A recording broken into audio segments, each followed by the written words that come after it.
Assalamualaikum warahmatullahi wabarakatuh. Asyhadu an la ilaha illallah wa asyhadu anna Muhammadar Rasulullah. Alhamdulillahirabbil alamin wa bihi nasta'in wa ala umuri dunya waddin amma ba'du.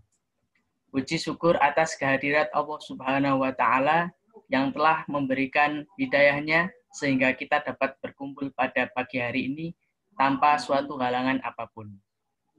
Salawat serta salam semoga tercurah kepada baginda Nabi Agung Muhammad SAW yang kita tunggu-tunggu syafaatnya kelak di yaumil qiyamah. Perkenalkan, nama saya Muhammad Nurul Huda sebagai moderator pada diskusi pada pagi hari ini dengan tema literasi digital. Sebelumnya saya akan memperkenalkan panelis yang pertama, yaitu Ajeng Septi Nugraini. Selamat pagi, Ajeng. Selamat pagi. Panelis yang kedua adalah Diah Kumala Margareta. Selamat pagi, Mbak Diah.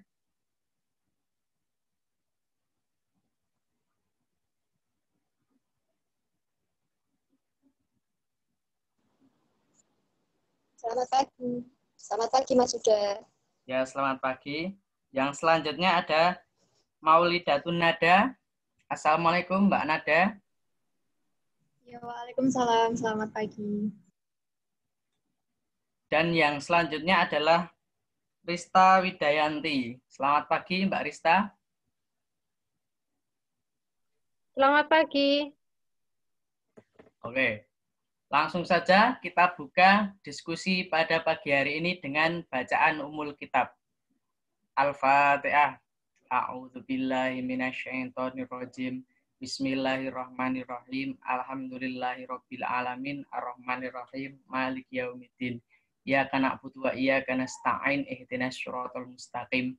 Siratal ladzina an'amta 'alaihim ghairil maghdubi 'alaihim waladdallin. Amin. Baik, yang pertama silahkan kepada Mbak Ajeng Septi Nugraini sebagai panelis untuk mempresentasikan materinya. Sebelumnya saya akan share screen.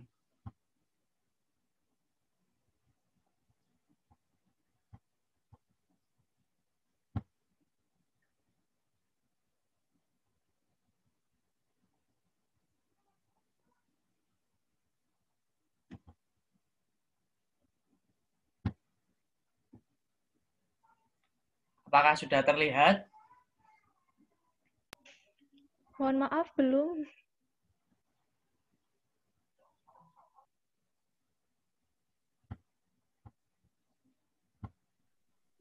Sudah. Ya, silahkan kepada Mbak Ajeng Septin, saya persilahkan. Mohon maaf, Mas Huda di sini belum kelihatan.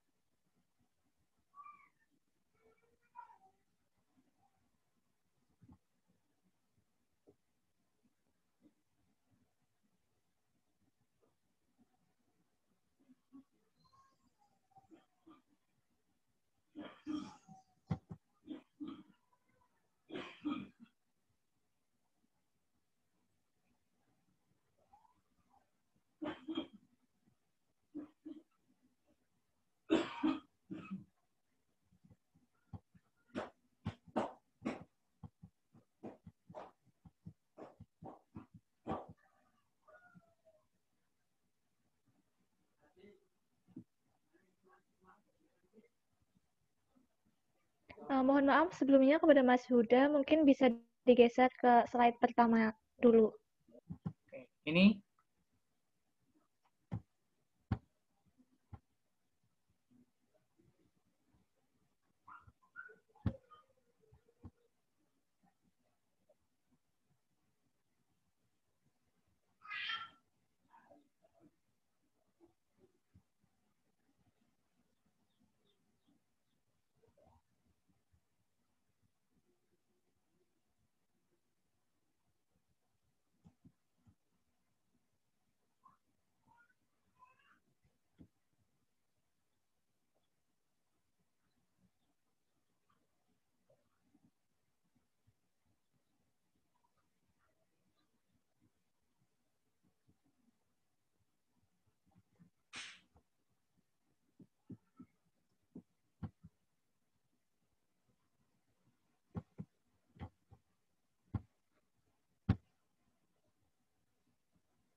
Sudah, sepertinya slide-nya tidak terlihat.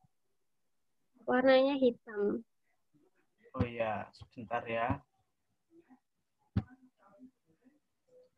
Kayaknya sinyalnya saya ini yang gila.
Sudah terlihat slide-nya?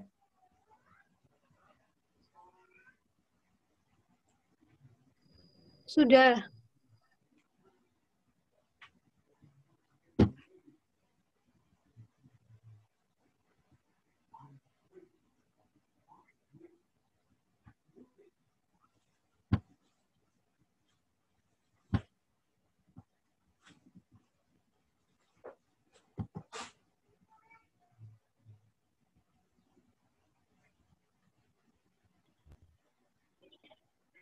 Terima kasih kepada moderator karena telah memberikan kesempatan kepada saya untuk menyampaikan materi tentang pengertian literasi digital.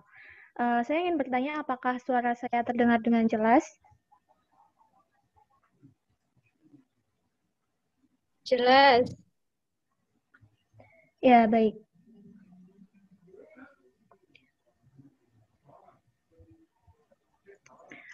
Kita langsung saja ke penjelasannya ya. Kita tentu sadar, literasi itu punya cangkupan yang sangat luas dalam pengertiannya. Literasi itu bukan bakat ya, tapi ia adalah keterampilan yang memang perlu dilatih. Sedikit cerita, di abad ke-21 ini, keterampilan literasi adalah kebutuhan mendesak yang perlu dimiliki oleh siapapun untuk dapat bersaing secara global. Forum Ekonomi Dunia pada 2015 itu membagi gambaran tentang keterampilan literasi menjadi 6 dasar yang dikutip dari Panduan Gerakan Literasi Nasional Kementerian Pendidikan dan Kebudayaan Republik Indonesia, seperti literasi membaca dan menulis, literasi numerasi, literasi sains, literasi digital, literasi finansial, dan yang terakhir yaitu literasi budaya dan kewargaan. Nah, yaitu literasi digital. Teknologi digital telah tersebar luas, namun masih banyak orang yang belum dapat memanfaatkan teknologi secara produktif. Penyalahgunaan teknologi digital dapat berdampak buruk ya bagi kehidupan pribadi dan sosial. Oleh karena itu, literasi digital perlu dikembangkan untuk membangun karakter bangsa. Dimensi literasi digital meliputi alat dan sistem, informasi data, berbagi dan kreasi, serta konteks sejarah dan budaya. Melalui pemahaman terhadap dimensi-dimensi tersebut, dapat dikembangkan materi dan metode pembelajaran literasi digital di sekolah dan di luar sekolah. Seperti yang dikemukakan oleh para ahli, yang pertama yakni literasi digital menurut Paul Gilster. Paul Gilster pertama kali mengemukakan istilah literasi digital itu di bukunya yang berjudul sama, yaitu Gilster 1997 dalam Riel. Ia mengemukakan literasi digital adalah kemampuan menggunakan teknologi dan informasi dari piranti digital yang efektif dan efisien dalam berbagai konteks seperti akademik, karir, dan kehidupan sehari-hari. Pendapat Gilster tersebut seolah-olah itu menyederhanakan media digital yang sebenarnya itu terdiri dari berbagai bentuk, seperti suara, tulisan, dan gambar. Yang kedua yaitu menurut Elset. Elset menekankan bahwa literasi digital itu seharusnya lebih dari sekedar kemampuan menggunakan sumber digital. Digital juga merupakan sebentuk cara berpikir tertentu.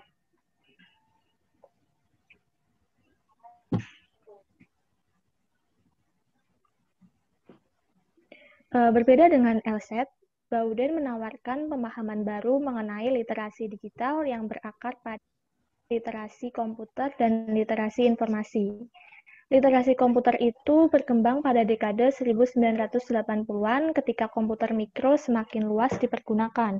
Tidak saja di lingkungan bisnis, namun juga di lingkungan yang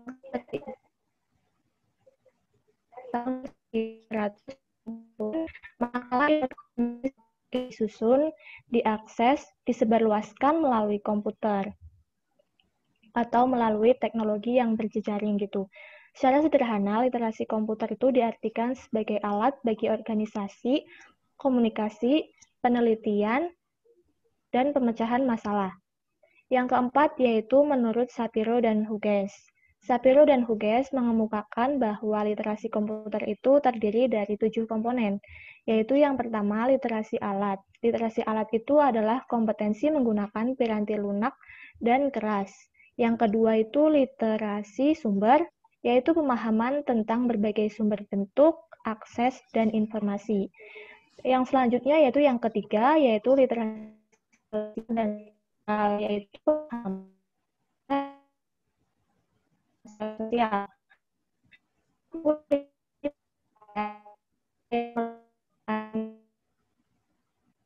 Pengetahuan. Yang kelima yaitu literasi penerbitan, yaitu kemampuan berkomunikasi dan menerbitkan informasi. Sedangkan yang keenam yaitu literasi teknologi, yaitu pemahaman mengenai perkembangan teknologi informasi. Dan yang terakhir literasi kritis, yaitu kemampuan untuk mengevaluasi manfaat teknologi baru. Bisa slide selanjutnya.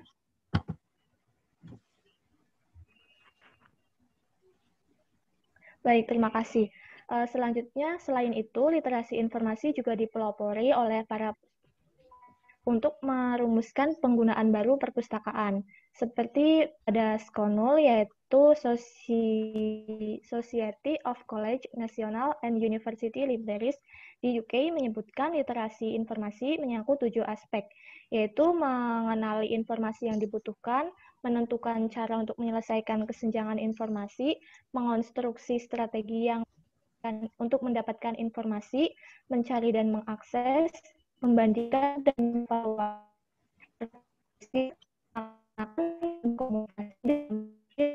itu meringkas.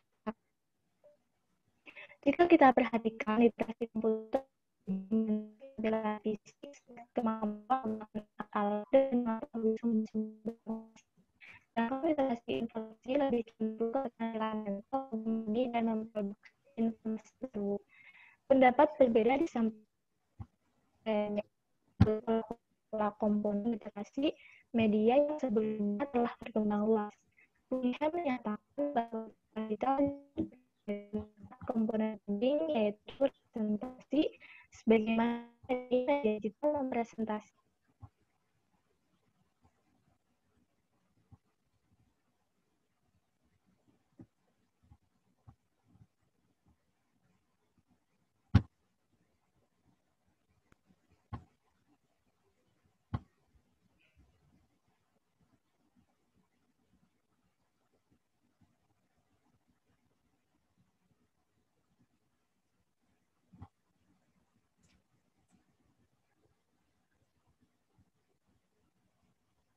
interpretasi dan seleksi atas kenyataan.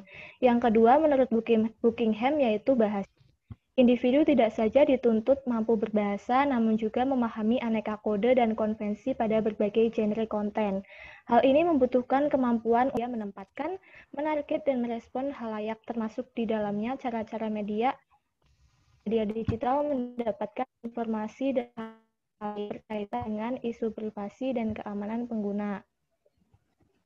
Topik-topik literasi digital yang disampaikan oleh Buckingham menekankan pemahaman konten digital dan kemampuan halayak memeriksa keamanan dan privasi media digital.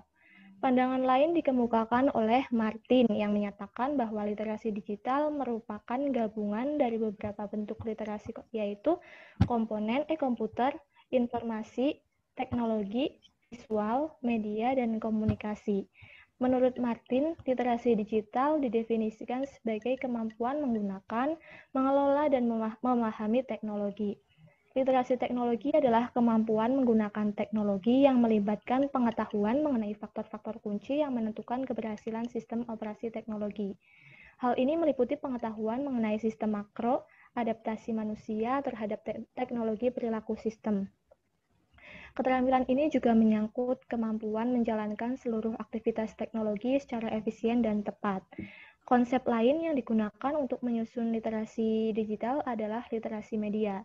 Literasi media itu terdiri dari serangkaian kompetensi komunikasi, termasuk kemampuan mengakses, menganalisa, mengevaluasi, dan mengkomunikasikan informasi dalam berbagai bentuk pesan tercetak dan tidak tercetak. Sebenarnya agak mirip dengan literasi media ya. Martin juga mengkolaborasikan literasi komunikasi sebagai pembentuk literasi digital. Literasi itu dapat diartikan sebagai kemampuan berkomunikasi baik secara individual maupun kerja kolaboratif dalam kelompok ya. Yaitu dengan menggunakan teknologi penerbitan seperti piranti lunak teks, basis data, lembar kerja, alat gambar, dan lain sebagainya. Serta ada internet dan alat elektronik atau komunikasi lainnya lah. Menilik 6 keterampilan literasi dasar informasi, teknologi, media, komunikasi, dan visual, maka Martin merumuskan beberapa dimensi digital itu menjadi, pertama yaitu literasi digital yang melibatkan kemampuan aksi digital yang terikat dengan kerja, pembelajaran, kesenangan, dan aspek lain dalam hidup sehari-hari. Yang kedua yaitu digital secara individual yang bervariasi, yaitu tergantung situasi sehari-hari yang ia alami dan juga proses sepanjang hayat sebagaimana hidup individu itu. Yang ketiga yaitu literasi digital dibentuk oleh sebuah kelompok atau seorang, namun lebih luas dari literasi teknologi dan komunikasi dan informasi itu. Yang keempat yaitu literasi digital melibatkan kemampuan mengumpulkan dan menggunakan pengetahuan, teknik, sikap, dan kualitas personal. Selain itu juga kemampuan merencanakan, menjalankan, dan mengevaluasi tindakan digital sebagai bagian dari penyelesaian masalah atau tugas dalam hidup. Yang kelima yaitu literasi digital juga melibatkan kesadaran orang terhadap tingkat literasi digitalnya dan pengembangan literasi digital. Lebih lanjut, Martin setuju bahwa literasi itu bersifat berjenjang ya, sebagaimana diungkapkan oleh Mayes dan Flower pada literasi digital tingkat 1, kompetensi digital, yaitu seorang harus menguasai kemampuan dasar, konsep, pendekatan ketika berhadapan dengan media digital. Pada tingkat kedua, yaitu penggunaan digital. Seorang dapat menerapkan aplikasi untuk tujuan produktif atau profesional, misalnya menggunakan media digital untuk bisnis, pengajaran, kampanye, dan lain sebagainya. Sedangkan di tingkat teratas, yaitu transformasi digital. Seorang mampu menggunakan media digital untuk melakukan inovasi dan kreativitas bagi masyarakat luas. Seorang peneliti literasi bernama Douglas A.G. Beulas menyatakan dalam tesisnya bahwa terdapat 8 elemen esensial untuk mengembangkan literasi digital, diantaranya yaitu kultural, yaitu pemahaman ragam konteks pengguna dunia digital. Dua itu ada kognitif, yaitu daya pikir dalam menilai konten. Yang ketiga yaitu konstruktif, yaitu reka cipta suatu yang ahli dan aktual. Yang keempat komunikatif, yaitu memahami kinerja jejaring dan komunikasi dunia digital. Yang kelima, kepercayaan diri yang bertanggung jawab. Selanjutnya ada kreativitas, yaitu melakukan hal-hal baru dengan cara baru. Dan yang selanjutnya itu bersifat kritis ya. Bersifat kritis dalam menyikapi konten misalnya. Dan yang kedelapan, bertanggung jawab secara sosial. Jadi keseluruhan pengertian literasi digital itu dapat disimpulkan bahwa literasi digital adalah penggunaan dan kecakapan untuk menggunakan media digital, alat-alat komunikasi, atau jaringan dalam menemukan, mengevaluasi, menggunakan, membuat informasi, dan memanfaatkannya secara sehat, bijak, cerdas, cermat, tepat, dan patuh hukum dalam rangka membina komunikasi dan interaksi dalam kehidupan sehari-hari. Mungkin itu yang bisa saya sampaikan mengenai pengertian literasi digital. Selanjutnya saya kembalikan kepada moderator, yaitu Mas Nurul Huda. Terima kasih. Baik, terima kasih kepada Mbak Ajeng Septin yang telah memaparkan materi. Panelis yang selanjutnya akan disampaikan oleh Diah Kumala Margareta. Kepadanya kami persilahkan. Baik, terima kasih Mas Huda. Itu slide-nya bisa diganti ke slide selanjutnya.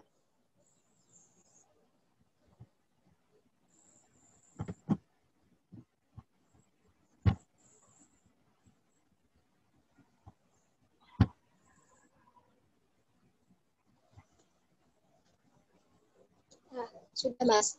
Tadi kan Mbak Ajeng sudah menjelaskan tentang pengertian digital dari ahli. Nah, saya selanjutnya akan menjelaskan elemen penting dalam literasi digital dari berbagai ahli.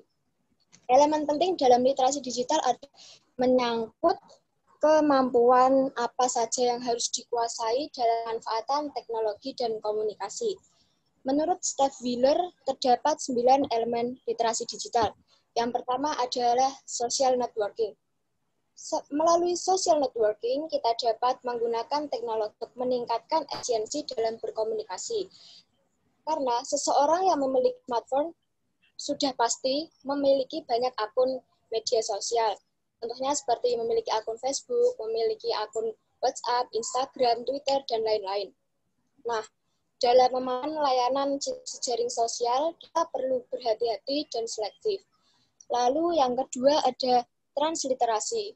Transliterasi diartikan sebagai kemampuan untuk memanfaatkan segala platform berbeda, khususnya dalam membuat konten, membagikan, hingga mengkomunikasikan melalui berbagai media sosial, grup diskusi, dan grup diskusi. Yang ketiga ada maintain privacy. Dalam hal ini, penting untuk menampilkan identitas online seperlunya saja, untuk menghindari hal-hal buruk terjadi. Menampilkan identitas yang ada di sosial media secukupnya saja untuk menghindari seperti cybercrime. Karena apabila kita menampilkan informasi identitas asli kita secara berlebihan, ditakutkan identitas kita akan dicuri dan digunakan untuk melakukan penipuan-penipuan online seperti penipuan kartu kredit dan penipuan hutang piutang. Lalu yang keempat, managing digital identity, yang berkaitan dengan bagaimana cara menggunakan identitas yang tepat di berbagai jaringan sosial dan platform lainnya. Lalu yang kelima ada creating content. Creating content atau berkaitan dengan suatu keterampilan tentang bagaimana caranya membuat konten di berbagai aplikasi online dan platform, misalnya seperti Powtoon, Prezi, blog, forum, dan wikis. Lalu yang selanjutnya ada organizing and sharing content. Organizing and sharing content adalah menata dan berbagai konten informasi agar lebih mudah untuk dipahami. Contohnya dengan Dropbox Google Drive. Misalnya dalam pemanfaatan situs sosial bookmarking yang memudahkan penyebaran informasi yang bisa diakses oleh semua pengguna internet. Lalu yang ketujuh ada reusing or repurposing content. Nah, dalam elemen ini kita dapat mengetahui bagaimana membuat konten dari berbagai jenis informasi yang tersedia, sehingga kita dapat menghasilkan konten yang baru. Misalnya ketika kita mendapatkan informasi dan kita akan memperbarui informasi tersebut yang akan kita sebarkan kepada orang lain.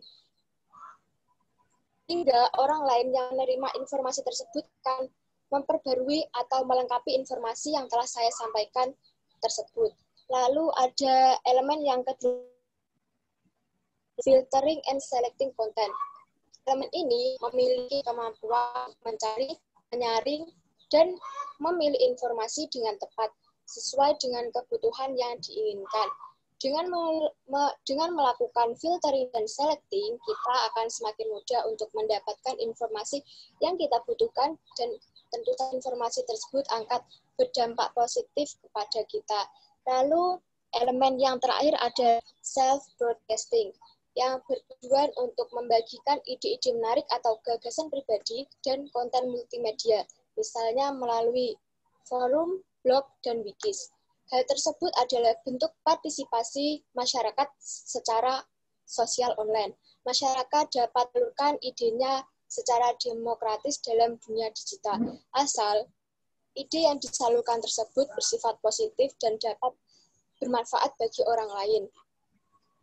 Selanjutnya bisa digantinya, Mas Huda.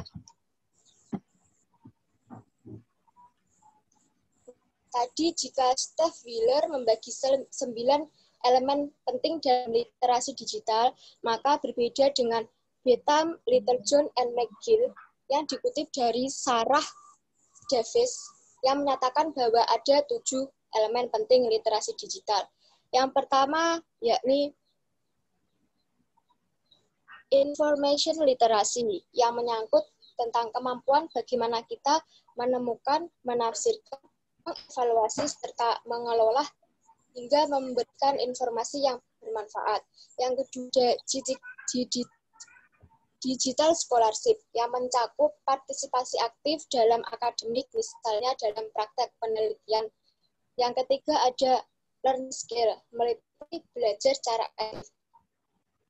Teknologi yang memiliki fitur-fitur lengkap untuk digunakan dalam proses kegiatan belajar mengajar, baik formal maupun non-formal. Lalu selanjutnya ada ICT literasi atau disebut dengan literasi teknologi. Ini berfokus pada informasi dan komunikasi tentang bagaimana cara menggunakan perangkat digital, baik aplikasi maupun layanan aplikasi tersebut. Lalu ada elemen yang kelima yakni career and identity management, yakni tentang bagaimana kita mengelola identitas online.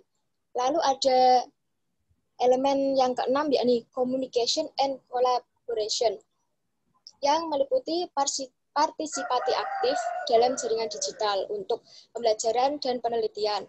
Dan bisa digeser slide selanjutnya, Mas. Nah, ini merupakan pendapat ahli yang terakhir yang akan saya sampaikan. Nah, sementara itu, Douglas A.J. Bilshaw dalam tesisnya What is Literacy? Elemen esensial untuk yaitu sebagai berikut. Yang pertama, kultural, yaitu pemahaman tentang ragam konteks pengguna dunia digital. Yang kedua ada kognitif, yaitu daya pikir kita dalam menilai suatu konten. Yang ketiga yakni konstruktif, yaitu reka cipta sesuatu yang ahli dan aktual atau terpercaya. Lalu yang keempat yakni komunikatif, yaitu memahami kinerja jejaring dunia digital. Yang kelima ada kepercayaan diri yang bertanggung jawab. Yang keenam yakni kreatif. Kreatif adalah dengan cara melakukan hal yang baru, dengan cara-cara baru untuk menghasilkan sesuatu yang baru. Nah, yang ketujuh ada kritis dalam menyikapi konten. Dan elemen yang terakhir atau elemen yang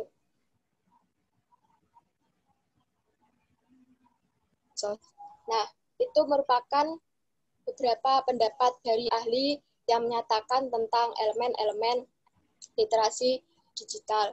Selanjutnya, saya kembalikan kepada Mas Huda selaku moderator. Terima kasih. Baik, terima kasih Mbak Diah Kumala Margareta atas penyampaian materinya. Panelis yang selanjutnya akan disampaikan oleh Mbak Maulidatun Nada. Kepadanya kami persilahkan Mbak Nada. Ya, terima kasih atas waktunya moderator. Seperti yang sudah dijelaskan oleh panelis-panelis sebelumnya tentang pengertian literasi digital dan juga elemen-elemen penting dalam literasi digital, saya di sini akan lebih menjelaskan tentang komponen dan juga kompetensi yang ada pada literasi digital. Sebelumnya, kita tahu bahwa jenis-jenis literasi digital jenis-jenis literasi itu ada 6, yaitu literasi baca dan tulis, literasi numeralisasi, literasi sains, literasi finansial, literasi digital, dan juga literasi budaya dan kewarganegaraan. Nah, memasuki era industri 4.0, tentu saat ini perpustakaan memiliki tantangan yang berbeda dengan era-era sebelumnya, karena semuanya sudah menggunakan digitalisasi. Nah, era industri 4.0 ini dihadapkan pada networking dan juga knowledge sharing. Menurut Ananto, ciri dari era ini adalah connecting. Karenanya, tantangan kita saat ini adalah networking dan juga knowledge sharing. Perpustakaan ke depannya harus bisa terkoneksi satu sama lain. Kemudian, data untuk abad selanjutnya, data nantinya adalah sebuah barang publik yang bisa digunakan atau bisa diakses oleh kapanpun, siapapun, dan juga dimanapun. Nah, ini sudah mulai terlihat di tahun saat ini, di mana perpustakaan mulai terkoneksi satu sama lain. Saat ini berbagai perpustakaan memiliki aplikasi yang bisa terhubung satu sama lain. Kemudian data yang merupakan akan menjadi barang publik. Saat ini data juga barang publik karena setiap orang dengan mudahnya bisa apapun yang sedang terjadi. Jadi mereka tidak perlu harus datang ke tempat tersebut untuk tahu keputusannya. Namun mereka bisa mengetahui hanya lewat web ataupun mesin pencari. Kemudian literasi digital mencakup web dan juga pemakai harus memahami bahwa tidak semua informasi yang tersedia di web itu memiliki kualitas yang sama. Jadi, kita harus pandai untuk mengetahui mana web yang memiliki kualitas yang baik, yang bisa digunakan, bisa dipercaya. Tidak hanya membaca sekelebat tanpa mengetahui kebenarannya. Semakin sering kita menggunakan literasi digital, dengan demikian pemakai akan lambat laun akan dapat mengenali situs web mana yang dapat dipercaya dan juga situs web mana yang tidak dapat dipercaya. Dalam literasi digital ini, pemakai dapat memilih mesin pencari yang baik untuk kebutuhan informasi, mampu menggunakan mesin pencari secara efektif. Kemudian, menurut Bowden 2008, komponen literasi digital terdiri dari 4 bagian, yaitu tonggak pendukung, kemudian pengetahuan latar belakang, sifat sumber daya informasi, dan juga sikap dan perspektif. Tonggak pendukung merupakan hal yang mendasari literasi digital, yaitu dari informasi itu sendiri dan juga dari sumber informasi yang didapat. Kemudian untuk pengetahuan latar belakang adalah yang melatar belakangi literasi digital itu sendiri. Kemudian untuk sifatnya, sifat dari sumber daya informasi literasi digital harus bersifat informasinya yang dapat dipercaya, tidak hanya informasi yang dari opini tanpa fakta. Jadi sumber dari daya informasi ini harus melalui evaluasi. Kemudian sikap dan perspektif. Ini merupakan hal yang memiliki tautan antara konsep baru literasi digital dengan konsep lama literasi. Orang tidak cukup hanya bisa memiliki keterampilan dan juga kompetensi, melainkan harus dilandaskan pada kompetensi kerja moral. Literasi digital mungkin di dalam literasi digital mungkin yang paling sulit diajarkan adalah kerja moral. Namun hal ini justru penting dalam literasi digital.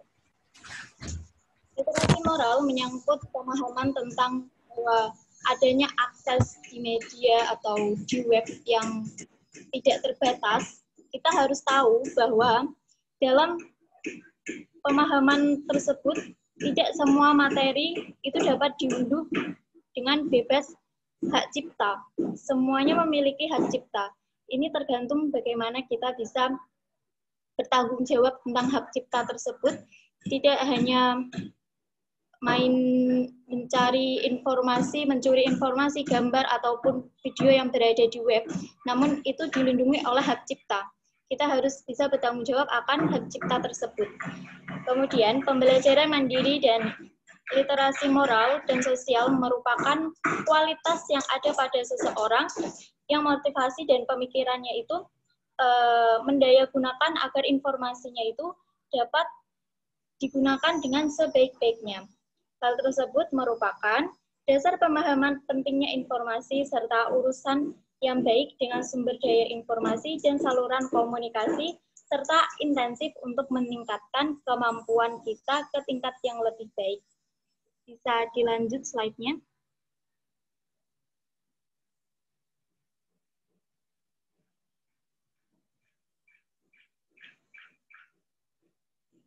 Bisa dilanjut. Kemudian untuk kompetensi utama literasi digital, dalam digitalisasi ini yang menjadi kompetensi utama mencakup pemahaman format digital dan non-digital, penciptaan dan komunikasi informasi digital, evaluasi informasi, penghimpunan atau perakitan pengetahuan, literasi informasi, dan literasi media. Ini merupakan kompetensi utama dalam literasi digital.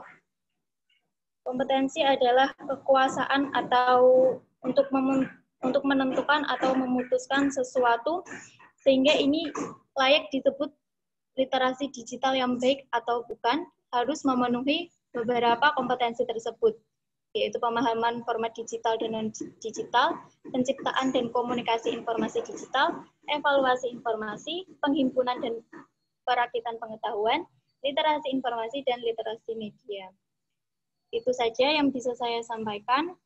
Untuk selanjutnya, saya kembalikan kepada moderator. Baik, terima kasih kepada Maulidatun Nada. Panelis yang selanjutnya akan disampaikan oleh Rista Widayanti. Kepadanya kami persilahkan. Baik, terima kasih Mas Huda.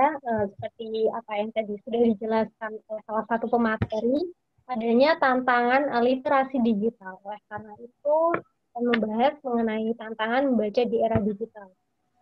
Bisa lanjut Mas Huda slide-nya.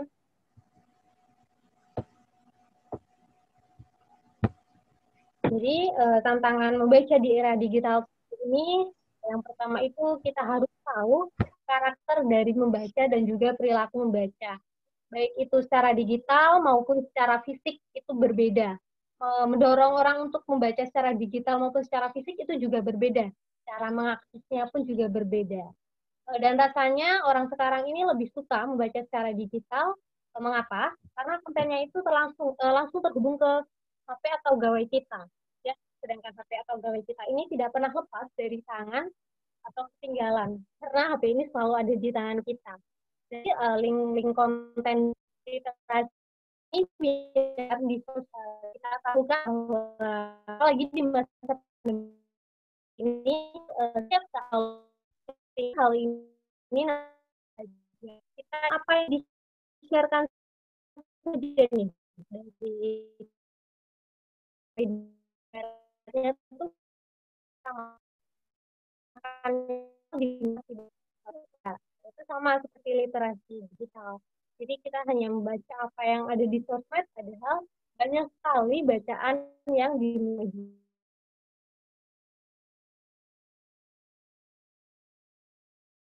Jadi kita kembali ke slide selanjutnya itu, ke slide sebelumnya.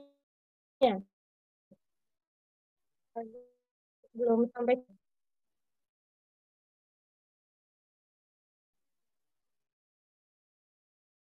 multimodal itu, jadi multimodal itu membacanya itu tidak selalu dengan teks, tetapi juga dengan secara fisik. Ini juga lebih, apalagi untuk orang-orang yang tidak suka membaca secara fisik. Ini lebih memudahkan mereka. Setidaknya mereka bisa melihat secara gambarnya ataupun secara grafisnya. Tetapi teman-teman, ada penelitian nih menunjukkan perbedaan membaca secara digital maupun secara fisik. Ini mempengaruhi cara kita menerima informasi yang kita baca. Ada penelitian yang dilakukan, kalau kita membaca secara fisik, kita membaca ini. Maksudnya ini misalnya kita baca novel, kita lama itu sudah mungkin saja kita bisa menangkap kata kunci dari cerita itu. Jadi dengan mudah kita bisa mengulang kembali, bisa mengingat alur cerita yang berbeda jika kita membaca secara ataupun leksi mata juga otak manusia. Kemudian kedua, kerap kali muncul notifikasi. Kalau dibaca nih asik-asik, ada notifikasi dari WhatsApp, dari DM Instagram, otomatis fokus kita akan pecah. Jadi informasi yang kita terima pun tidak seutuhnya bisa kita terima. Kemudian yang ketiga, kita tuh sering banget cuma scroll bacaan. Kita tuh cari bacaan yang menarik aja buat kita, tapi kita tidak baca secara seutuhnya. Nah, nanti ini kita tuh bakal menerima informasi yang tidak utuh, mungkin saja bisa menyimpang fakta sebenarnya. Ada pemerintah mengeluarkan peraturan baru nih, kita baca cuman sekedarnya aja yang menarik buat kita, bahkan bacaan hoaxnya kita baca gitu. Padahal kita nggak baca secara keseluruhannya, sehingga ini menimbulkan konflik, menimbulkan salah paham dan akhirnya demo. Jadi kita membaca secara digital ini agar kita itu bisa menyiapkan diri. Oke, untuk selanjutnya nih ada data bahwa total populasi manusia di Indonesia itu 272,1 juta. Sedangkan pemilik handphone itu 338,2 juta. Lebih banyak populasi handphone daripada manusia. Kenapa? Karena sebagian orang ini banyak sudah tidak memiliki HP, hanya satu saja memiliki HP, bahkan lebih dari satu. Misalnya saja saya mengakui saya memiliki HP lebih dari 2. Dan ini tidak hanya terjadi di Indonesia, di negara-negara lain juga seperti itu. Bahkan hampir setiap negara populasi handphonenya lebih banyak daripada populasi manusianya. Kemudian pengakses internet 175,4 juta, dan yang aktif di media sosial ini, ini tidak ada keterangannya, tapi pengakses sosial media itu 160 juta. Ini berarti bahwa yang mengakses internet itu rata-rata bisa juga mengakses sosial media. Selanjutnya, Mas Yuda.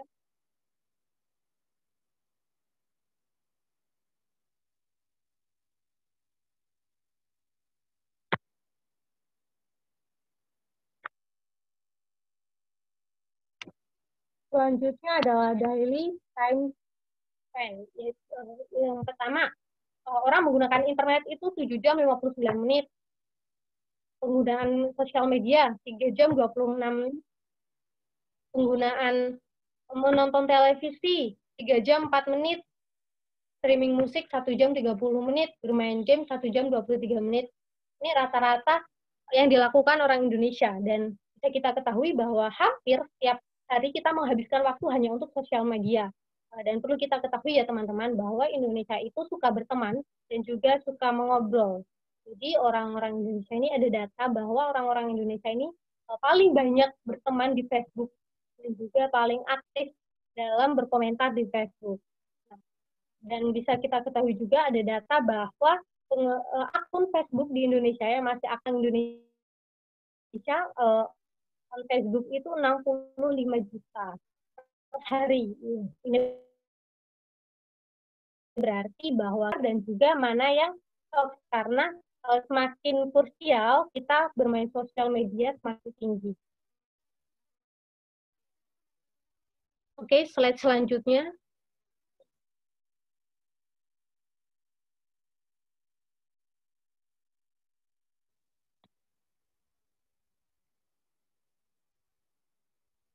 Baik.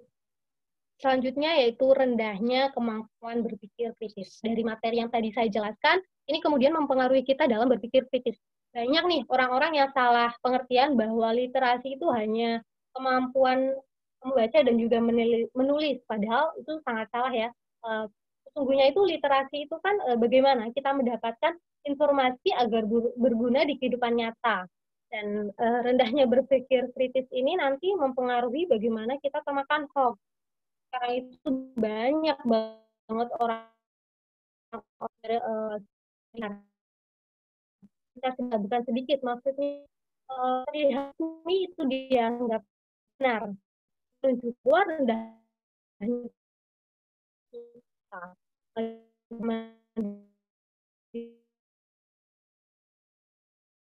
itu kan salah satu merupakan bagian dari literasi. Kemudian sedikit bahwa program buka lain sebagainya, tapi literasi digital ini kita itu harus bisa melihat informasi yang benar atau yang sampah. Jadi kita harus berbicara kritis.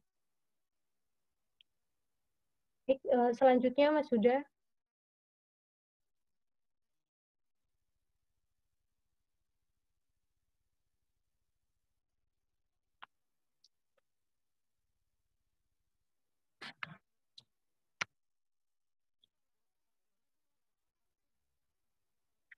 Baik, selanjutnya.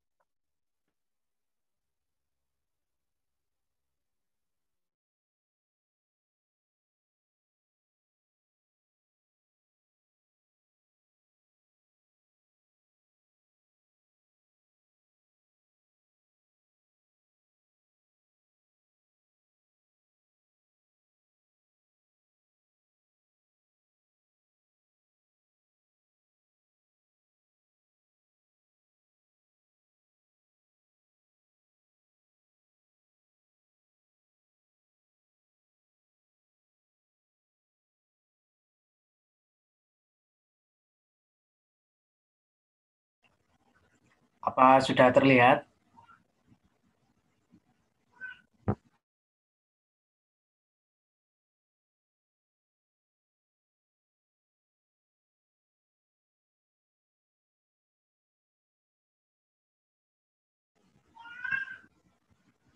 Mbak Nanda, apakah masih bergabung?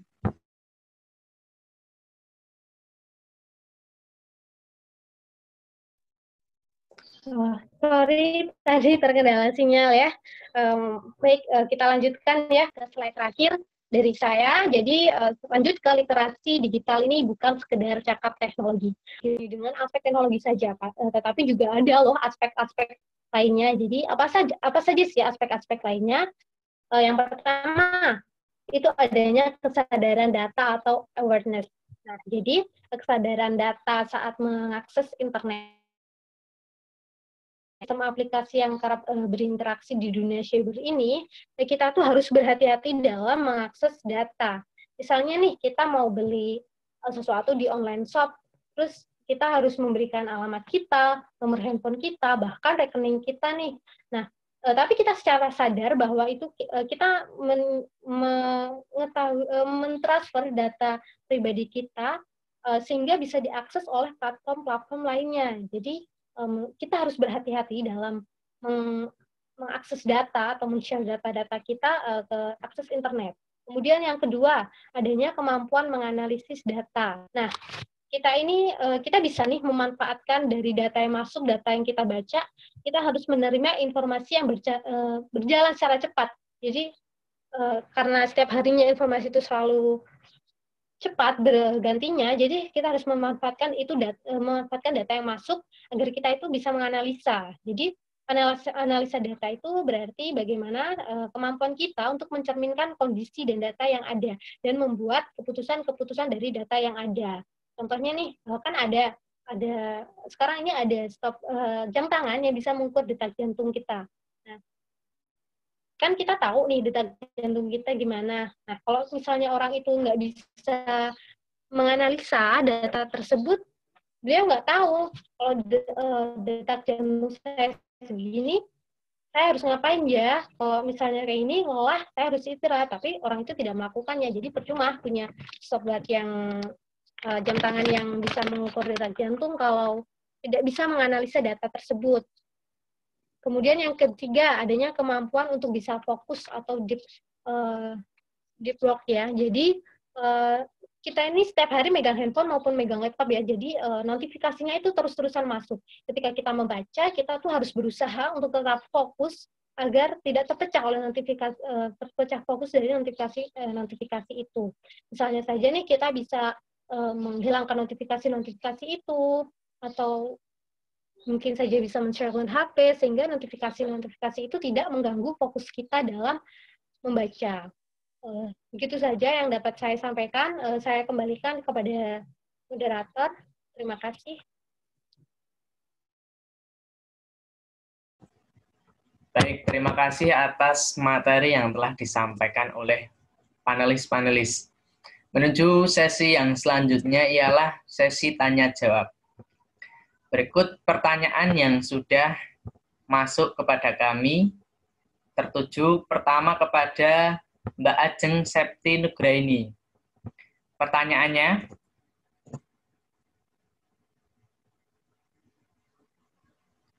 berdasarkan paparan pengertian tadi, apa fungsi penerapan literasi digital dan bagaimana cara untuk menerapkan literasi digital dalam kehidupan akademik dan masyarakat?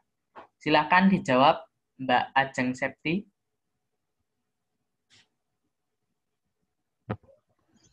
Baik, terima kasih atas pertanyaan.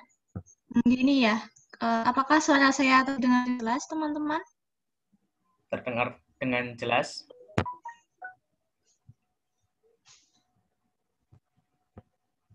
Ya, baiklah. Keterampilan literasi digital ini kan dapat meningkatkan kemampuan seorang berhadapan dengan media digital, baik dalam mengakses, memahami konten, menyebarluaskan, membuat bahkan memperbarui media digital untuk pengambilan keputusan dalam hidupnya ya. Misalnya, jika seorang itu memiliki keterampilan digital ini, maka ia dapat memanfaatkan media digital untuk melakukan produktivitas apapun, kesenangan, dan bahkan mengembangkan dirinya, bukan hanya untuk tindakan yang konsumtif atau bahkan destruktif ya. Maka dari itu pembelajaran literasi digital itu memang diperlukan dalam masyarakat gitu.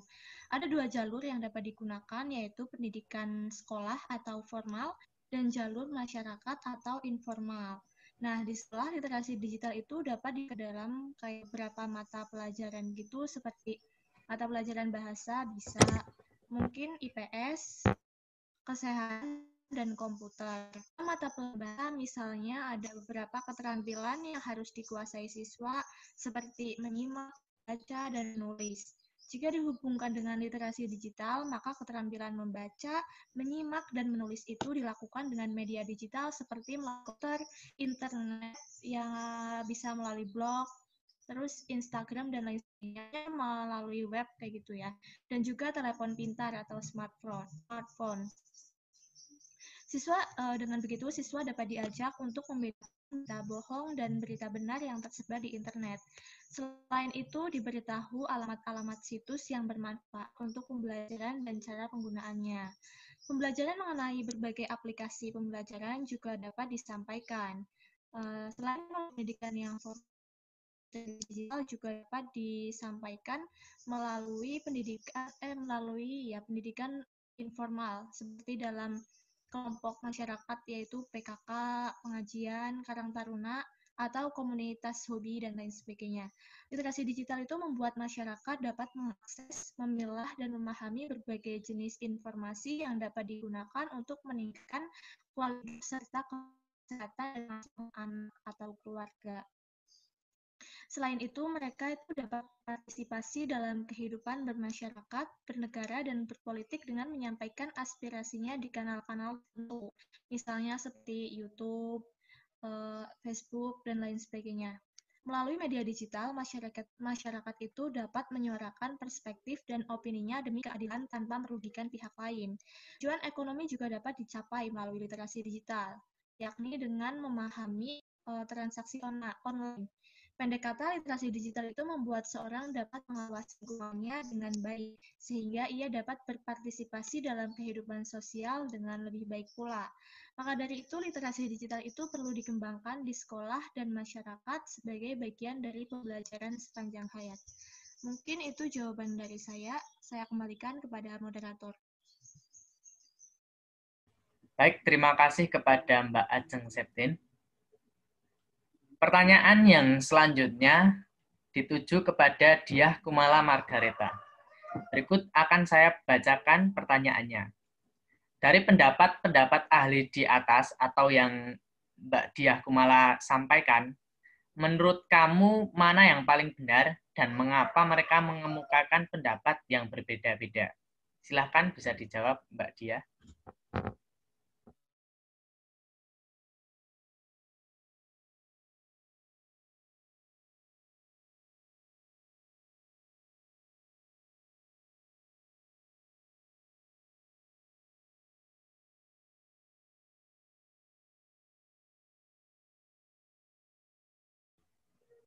Mbak Diah, bisa dijawab?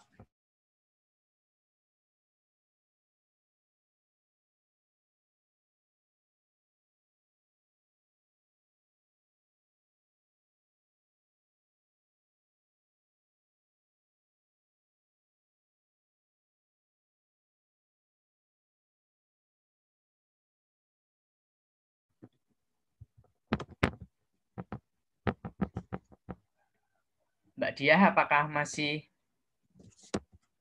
bergabung?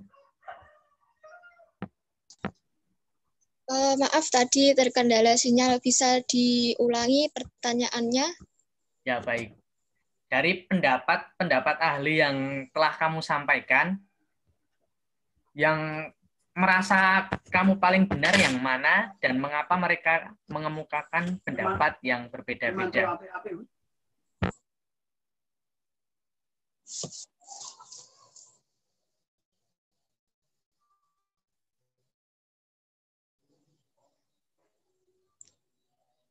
Maaf, kurang jelas pertanyaannya.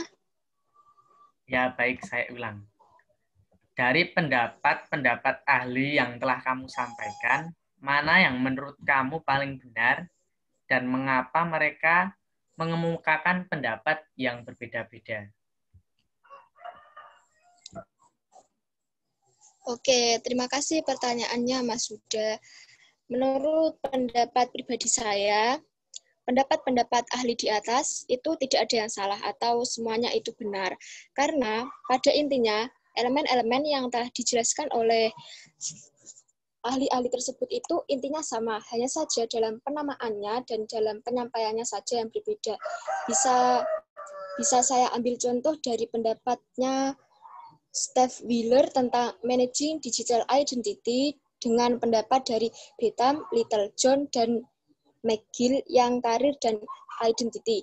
Nah, kedua pendapat itu tersebut intinya sama, yaitu tentang bagaimana cara mengelola identitas online identitas online yang ada dalam literasi digital. Hanya saja dalam penamaannya dan dalam penyampaiannya saja yang berbeda. Karena seperti yang kita tahu, isi satu kepala dan isi satu kepala orang lain itu tentu saja berbeda. Apalagi ini adalah ahli-ahli yang sudah sangat ahli dalam bidangnya. Mungkin ahli-ahli tersebut itu dalam penyampaiannya saja yang berbeda, namun intinya tetap sama. Nah, seperti itu Mas Huda, jawaban dari pertanyaan Anda. Baik, terima kasih kepada Mbak Diah Kumala. Pertanyaan selanjutnya tertuju kepada Mbak Maulidatun Nada. Apakah masih bergabung, Mbak Maulidatun Nada? Iya, Mas Huda masih bergabung. Baik, akan saya bacakan pertanyaannya. Apakah dalam berbagai macam kemudahan dalam literasi digital bisa memberikan pengetahuan yang luas untuk kita? Silahkan bisa dijawab. Ya, baik. Terima kasih moderator atas pertanyaannya. Akan saya jawab. Dengan mudahnya informasi yang kita peroleh, dengan mudahnya kita mencari informasi dan juga mendapatkan informasi, tentu itu akan menambah pengetahuan kita. Pengetahuan kita akan lebih luas tentang dunia luar. Namun perlu kita ketahui bahwa dalam literasi digital tidak hanya jurnalis yang bertanggung jawab saja yang bisa menulis berita, namun juga orang-orang yang ingin menulis berita palsu pun bisa menulis dalam literasi digital. Jadi kita harus pandai-pandai dan bijaksana dalam memilih informasi. Kita jangan pernah mudah percaya dengan informasi yang ada di internet. Sebelum kita cari tahu terlebih dahulu berita-berita tersebut, kita harus gali terlebih dahulu informasi dan faktanya, agar kita tidak terjebak dalam informasi yang salah atau informasi yang palsu, seperti itu. Kita bisa mencari informasi di situs-situs yang terpercaya seperti mungkin Kompas, CNN, atau mungkin detik.com yang pasti kebenarannya dalam artian situs tersebut mencari informasi secara teliti dan juga berdasarkan fakta. Jadi memang dengan adanya literasi digital pengetahuan kita akan bertambah. Namun dengan pengetahuan yang bertambah tersebut, kita harus memilih mana yang benar-benar pengetahuan tersebut benar dan juga berdasarkan fakta. Itu jawaban dari saya, apa bisa diterima? Baik, bisa diterima. Terima kasih kepada Mbak Maulidatun Nada. Pertanyaan yang terakhir dituju kepada Mbak Rista Widayanti. Apakah masih bergabung, Mbak Rista Widayanti? Masih. Baik, akan saya bacakan pertanyaannya kepada Mbak Rista Widayanti. Bagaimana sih cara kita sadar akan data-data yang kita share ke internet? Bisa dijawab, Mbak Maulidatun Nada?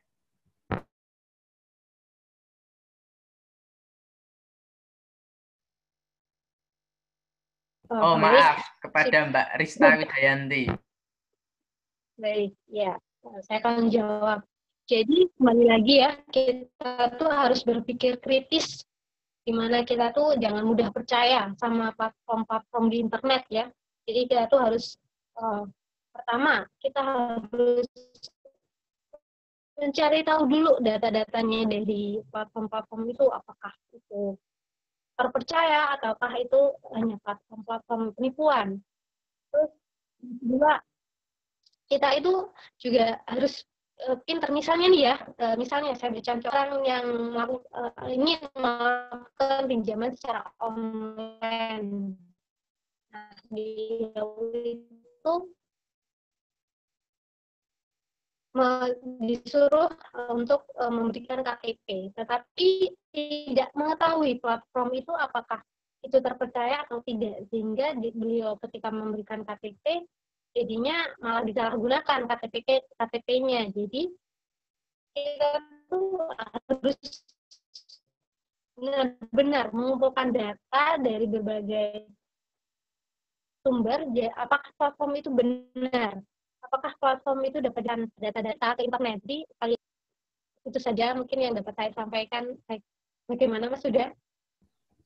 Ya, baik. Terima kasih Mbak Rista Widayanti atas jawabannya. Menuju sesi yang terakhir, yaitu kesimpulan dan penutup. Saya akan bacakan kesimpulan dari diskusi pada pagi ini.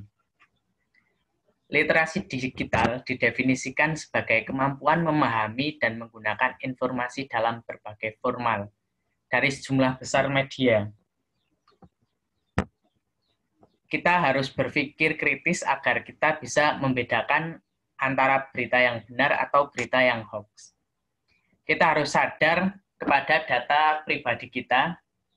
Kita harus bisa fokus dalam membaca secara digital. Mungkin itu kesimpulan dari saya, kurang lebihnya mohon maaf. Kita akhiri diskusi pada pagi hari ini dengan hamdalah. Alhamdulillahirabbil alamin. Alhamdulillahirabbil alamin.